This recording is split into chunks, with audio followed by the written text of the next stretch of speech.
All right, you all, I'm back one more time. Here to talk about this Carolina game that went down last night against Louisville. Carolina winds up winning 77-74. I'll take the win. A little too close for comfort. I felt Louisville got into a strong start in the game. And I didn't get a chance to catch like the very first beginning because they was having some golf stuff on ESPN. And I was kind of in the middle of doing some other stuff, so I didn't really zero in on trying to pull it up on my ESPN. I'm trying to watch the game that way until the game switched. But by the time I kind of had intentions of doing so, the golf thing went off. So eventually they did switch over to the Carolina-Louisville game. And at the time, Louisville was up 14-11. And all I seen was Louisville domination in the first half. Like, it was at a certain point where Louisville was up by 10. But then Carolina settled in. Seth Trimble really started to handle his business. We started to see a little Luka Bogovic and a little Henry Vessar. They kind of stepped up. Carolina stormed back and took the lead. And they continued that roll. They continued that roll into the second half. It was up by 16, which was catapulted by a turnover by our defense as Seth Trimble just fast break, slam it down to go up by 10. Now, the Syracuse effect kicked in again. I'm not talking about the Syracuse game from this past Saturday. I'm talking about the Syracuse game from early in the month before they played Duke. Carolina got a little too complacent. Louisville started to mount a serious comeback. They was pretty much out rebounding UNC down the stretch. And give credit to Mikael Brown Jr. From Louisville. He played amazing down the stretch. He kept Louisville in the game, and barring an injury, he's probably going to get drafted really high when in the NBA once it's his time to enter the draft. So,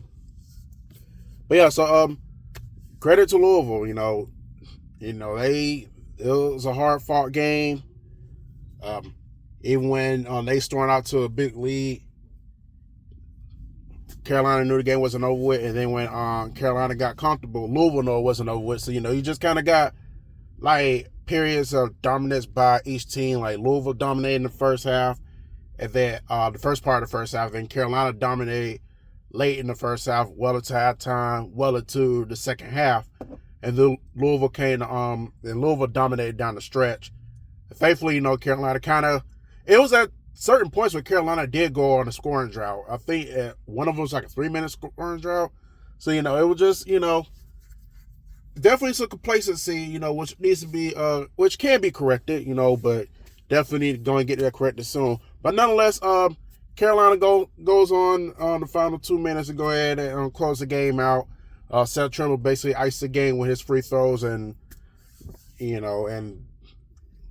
Louisville had to quickly get the ball down the court and try to score a 3 to send the game to overtime. But by the time the Louisville player got the shot off, the clock had expired, so Carolina was able to get out of there with the dub.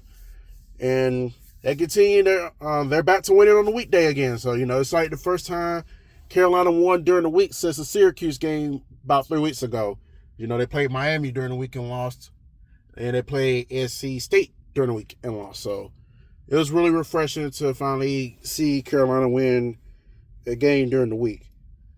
And on the flip side, this was a home game, and Carolina manages to stay undefeated at home. So that's something to be that's something a whole firm to, because it's basically saying, like, if you come to Chapel Hill, an ass whooping is bound to happen.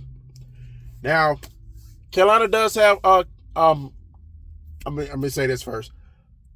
Carolina does not lead the states of North Carolina the rest of the way. The game against let me go back. I know Saturday it was a home game at Syracuse. The night before that, the game before that was a road game at NC State.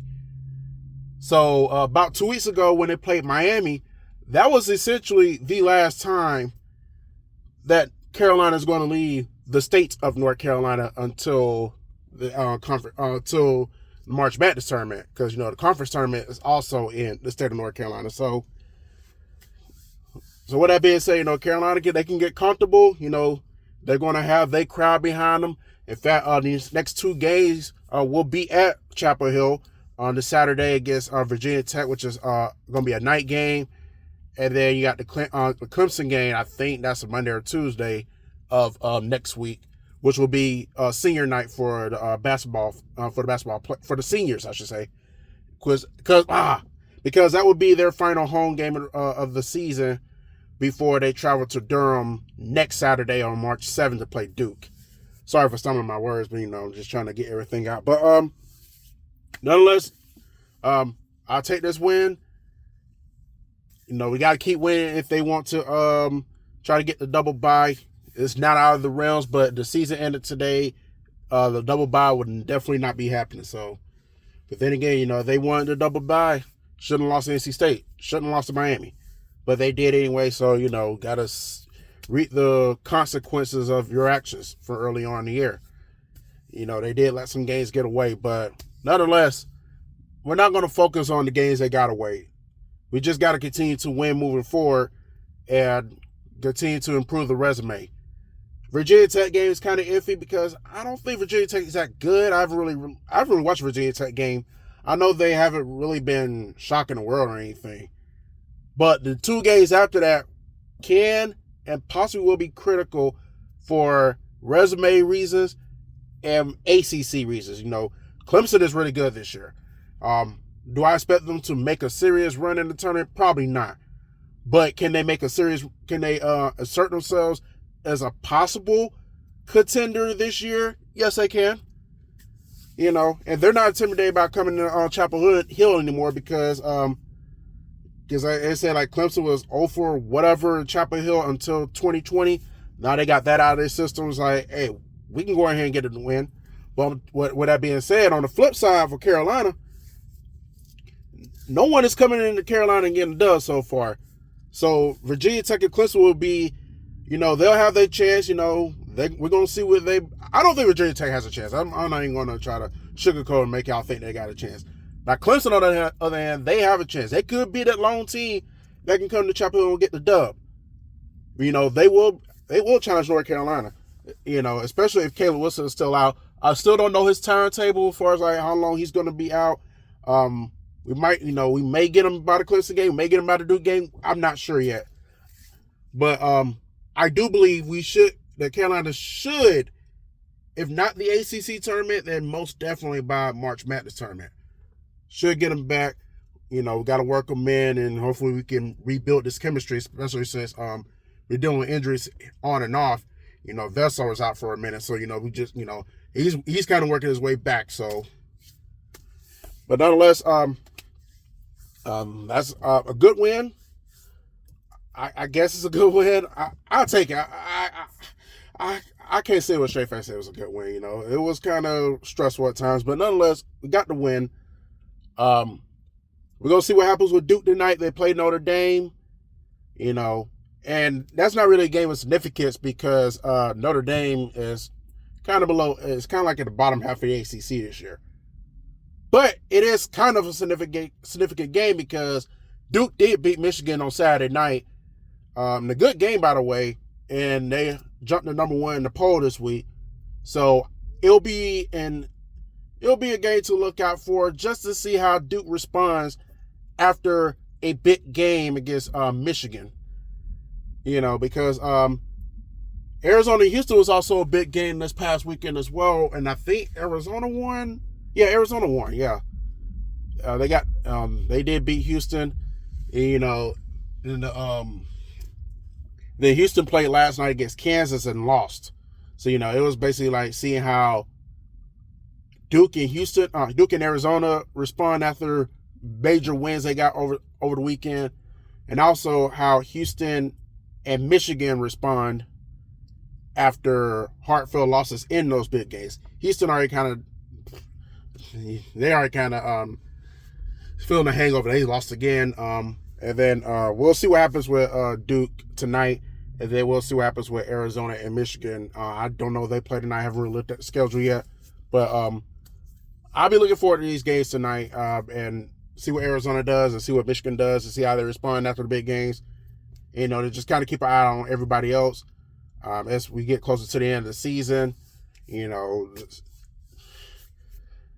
Florida's looking good right now. They beat Ole Miss, so that's not really much to write home about. But I do know they got Kentucky coming up soon. They beat Kentucky on Valentine's Day down the Old Dome. So now when they play Kentucky again, they got to go to the Rupp. So that's going to be an interesting game to look out for. SEC implications. Big 12, it is really top heavy. Like I said, Arizona, Houston, Kansas. Like, it's really not really much of a separation in the Big 12. And in ACC, I know a lot, ACC has kind of been mad the last couple of years. Let's keep it a buck. But Carolina seems to be on the way back. Duke is in the mix. Clemson is in the mix. You can never write off NC State. They can get a big upset at any time. It's Miami's looking good. That win over North Carolina is not an accident. They're still winning. So it's going to be really interesting to see how that pans out the next couple of weeks when the ACC tournament begins. Who's going to get the double bye? Duke is likely going to get the double bye. That's almost a given. But between Carolina, Miami, NC State, Louisville, Clemson, who else is going to get that double bye?